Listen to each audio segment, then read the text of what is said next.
मित्रों प्रणाम। मैं टूनाजी पांडे, एमएलसी सिवान बिहार। आप समस्त प्रदेशवासी, देशवासी, सिवान की सारी अमन पसंद जनता को मेरा सादर प्रणाम। देखिए सब, हमारे सिवान की, हमारे प्रदेश की, बिहार की सारी अमन पसंद जनता आप लोगों के सामने विश्वव्यापी महामारी जो आई हुई है कोरोना, इससे तो सारे देश लड़ रहा है, सारा विश्व लड़ रहा है। हम लोग भी यथासंभव लड़ रहे हैं। आप लोग भी इसमें अपना सहयोग दीजिए, लड़िए, एकदम दूरी बनाए रहें, घर में रहें, घर से बाहर नहीं निकलें, सरकार की दी गई गाइडलाइन पर हम लोग रहें। मित्रों, हमें तो नहीं कहना चाहिए, लेकिन अब इस महामारी में एक बार और हम लाइफ आई रहनी वो दिन तो ये बात और सबसे आग्रह कहीं नहीं, और आज भी हम आग्रह करम बिहार के जनता की हैसियत से, बिहार के एक जनप्रतिनिधि की हैसियत से, कि महामारी तो कोरोना बटले बा। अब तक बिहार में 2 आदमी कोरोना महामारी से उन लोगों की मृत्यु हो गई बा, 2 आदमी के।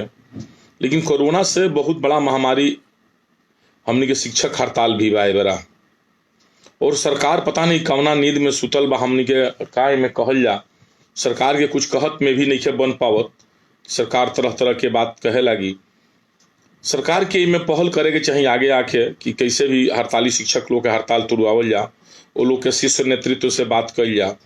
लेकिन सरकार वो लोग के मांग कितना मानता नहीं मानत, ही तो अभी सेकेंडरी बात बा। वो लोग के 7 गो मांग बा, लगभग वो लोग के मांग सब जायज बा, उसमें कहीं गलती नहीं है। लेकिन सरकार सम्मानजनक बात भी करे में संकोच कर रहा बा। कहीं ना कहीं सरकार के मन में कहीं ना कहीं जरूर कुछ दुविधा बा, कुछ गलत बा, कि जिसके चलते सरकार बात करे से भी भागतिया। ये बहुत दुखद समाचार बा। 51 गो शिक्षक लोग, 52 गो शिक्षक लोग के मृत्यु हो गई पूरे बिहार में। ये बताई कोरोना से कितना बड़ा महामारी बा, जेकर परिवार शिक्षक के भत्ता पर चलत रहा, वेतन पर चलत रहा, परिवार के ऊपर का बीतत हुई। सरकार 4 लाख रुपया मात्र देवे के कहतिया। ये पुराना आपदा प्रबंधन के तरफ से बाटे, कोनो सरकार के नया प्रोग्राम नहीं है।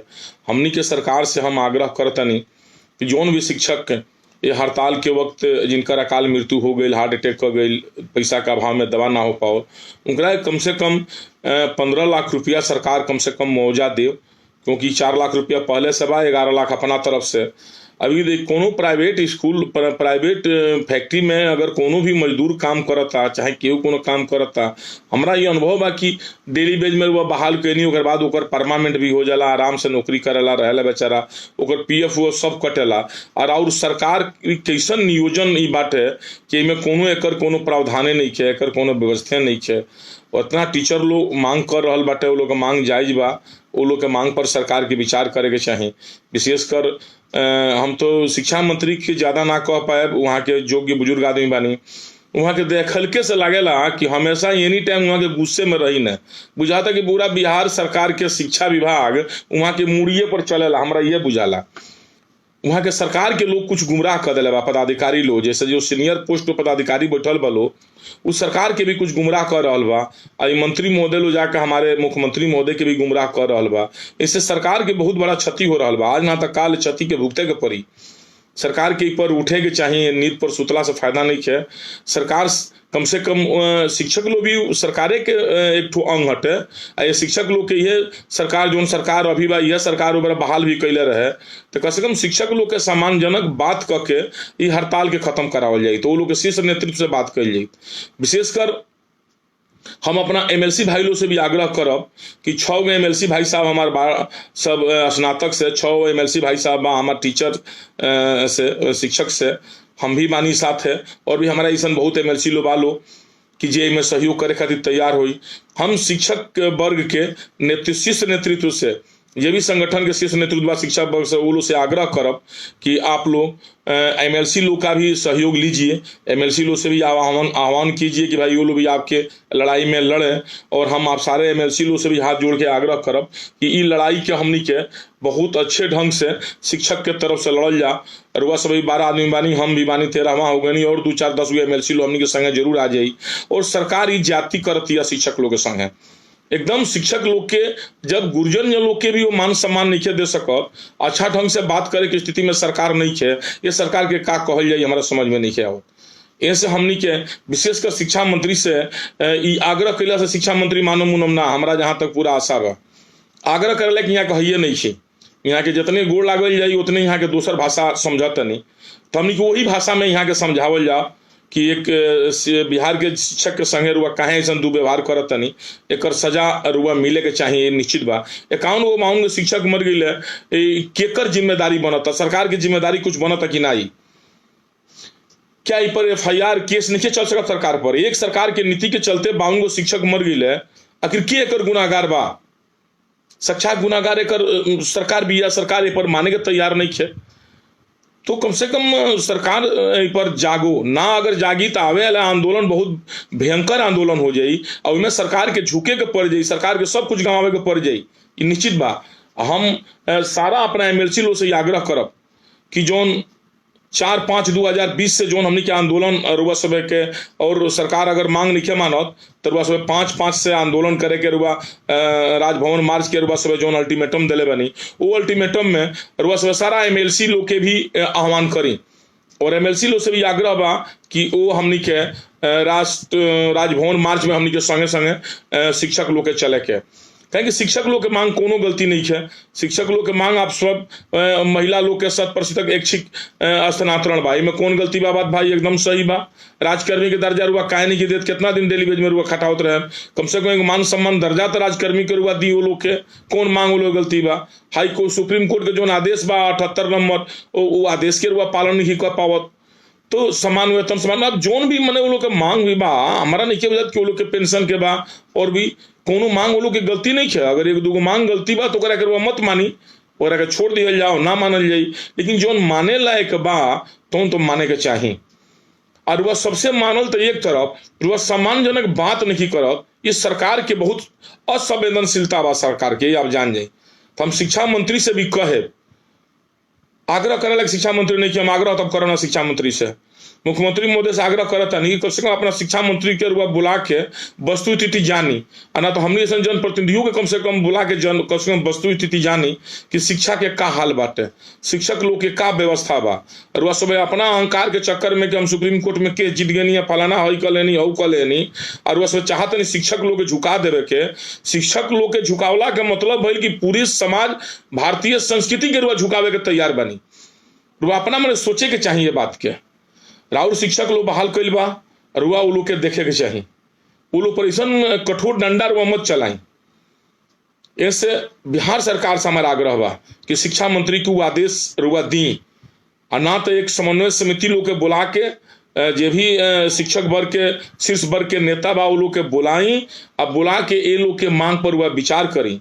जे भी इस समय हड़ताल के समय जे भी जिनकी भी मृत्यु हुई है शिक्षक लोग की 52 आदमी की, इन लोगों को कम से कम 15 लाख रुपया मुआवजा दीजिए, तब उन लोग का एक मजदूर का भी एक मन क्या मन हमको समझ नहीं। तो आपदा प्रबंधन का 4 लाख बहुत पहले से चला आ रहा है, इसमें आप क्या शिक्षक लोग के लिए अलग से व्यवस्था किए हैं? समाज के जिनको आप अग्रणी गुरुजन पूरी रीढ़ इनके ऊपर बनी हुई है, अब आप उन्हीं पर थोड़ा सा भी ध्यान नहीं दीजिएगा तो ये कहाँ तक शिक्षा स्तर चला जाएगा, बिहार का क्या स्थिति होगा हमको समझ नहीं आ रहा। आने वाले दिन में हर कर्मचारी को लगेगा कि आप हमें अपमानित कर रहे हैं, तो आपको अपमान करना शोभा नहीं देता है। सब आप शिक्षक लोगों को बुलाइए, शिक्षक के वर्ग को बुलाइए और उनसे वार्ता करिए, उन लोगों की मांगों पर विचार करिए सहानुभूतिपूर्वक। आप पहले तो मान सम्मानजनक उनसे आप बात करिए, अपने शिक्षा मंत्री को कहिए आपके शिक्षा मंत्री उस योग्य हैं नहीं। शिक्षा मंत्री और उनके जो भी माने कासिंदे चाहे करिंदे जो भी व्यक्ति लोग हैं सलाहकर्ता, वो शिक्षा मंत्री को और बिहार सरकार को डुबा देंगे।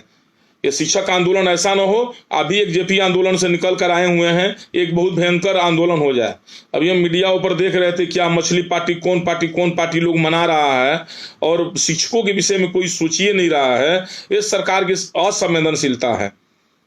तो हम सारे अपना MLC भाई लोग से हाथ जोड़ के निवेदन आग्रह करब, स्नातक क्षेत्र के और शिक्षक वर्ग के सारे लोग से हाथ जोड़ के आग्रह करब कि रुआ समेत बहुत पुरजोर हमेशा शिक्षक लोग के मांग उठावे नहीं, हमें बात से सहमत बानी। ये लड़ाई आर पार के लड़ाई लड़ देवे के बाद सरकार के सामने सरकार के महसूस हो जाओ कि कोनो जनप्रतिनिधि के इस तरह मने अपमानित कईल ये उचित नहीं है। ये पूरे शिक्षा के जगत के अपमानित किया जाता, और जितने शिक्षक बंधु हमारे जितने बचे हुए हैं सारे लोग एकजुट हो जाए और एकजुट हो करके सरकार पर हल्ला बोले कि सरकार को लगे कि हाँ आप शिक्षकों को जहां जहां अपमानित किए हैं, जिस राज्य में जहां शिक्षक का गुरुजन का अपमान हुआ है वो राज्य भी नष्ट हो गया है, आप और हम क्या चीज़ है। तो इसीलिए आप लोग हाथ जोड़ करके बस यही आग्रह करेंगे कि कोरोना महामारी में सब लोग को अपने सतर्क भी रहना है और विशेषकर शिक्षक वर्ग पर विशेष ध्यान देना है। और सरकार से, बिहार सरकार से विशेष आग्रह करेंगे वो शिक्षा मंत्री को बुलाएं और बुलाकर उनको मार्गदर्शन दें, और जो भी शिष्टमंडल दल है शिक्षक वर्ग के उनको बुला करके उनसे सम्मानजनक बात करें, बात करके हड़ताल जल्दी तोड़वाएं। मैं समझ रहा हूँ इस बात को, शिक्षा विभाग का हड़ताल बहुत ही दुखद हड़ताल है, और पता नहीं शिक्षा मंत्री को पता है कि नहीं पता है, उनका लड़का तो थी में नहीं पढ़ रहा होगा सरकारी स्कूल में, और ना उनको इससे मतलब है। लेकिन जिस गरीब आदमी का बच्चे सब सरकारी स्कूल में पढ़ रहे हैं, उस परिवार के साथ शिक्षा मंत्री नाइंसाफी कर रहे हैं। थोड़ा दूर से सोचे तो, वो तो एक भी शिक्षक नहीं रहेंगे तभी लोग जिसको जहां पढ़ाना होगा सो पढ़ाएगा करेगा। तो सब शिक्षक लोग एक बार सबको सस्पेंड कर दें, पूरे बिहार का शिक्षक प्रणाली ही खत्म कर दें, नया स्तर से सारा कुछ काम होगा। आया न तो कहीं भी अगर आपके किसी कोना में संवेदनशीलता बना है, वो गरीब परिवार के विषय में सोचिए। जिस परिवार का बच्चा स्कूल में पढ़ने आता है उस परिवार के विषय में सोचिए कि उसके बच्चे के ऊपर क्या बीत रही है, वो क्या पढ़ रहा है स्कूल में। और वो शिक्षक के विषय में सोचिए कि जिनकी पूरे परिवार शिक्षक के नौकरी से चलता है। तो आप दोनों पर विचार करते हुए और शिक्षा जगत को डूबने नहीं दीजिए। शिक्षा मंत्री, हमेशा आप गुस्से में रहते हैं, एनी टाइम गुस्सा में आप रहते हैं, गुस्सा को थोड़ा दिन बाहर रखिए, उम्र हो गया आपका। और मुख्यमंत्री महोदय से आग्रह करेंगे कि शिक्षक वर्ग के शीर्ष नेता लोग को आप बुलाइए और बुलाकर उन लोगों से आप सम्मानजनक बात कीजिए। बस यही बात कहते हुए वाणी को विराम देते हैं। धन्यवाद, प्रणाम।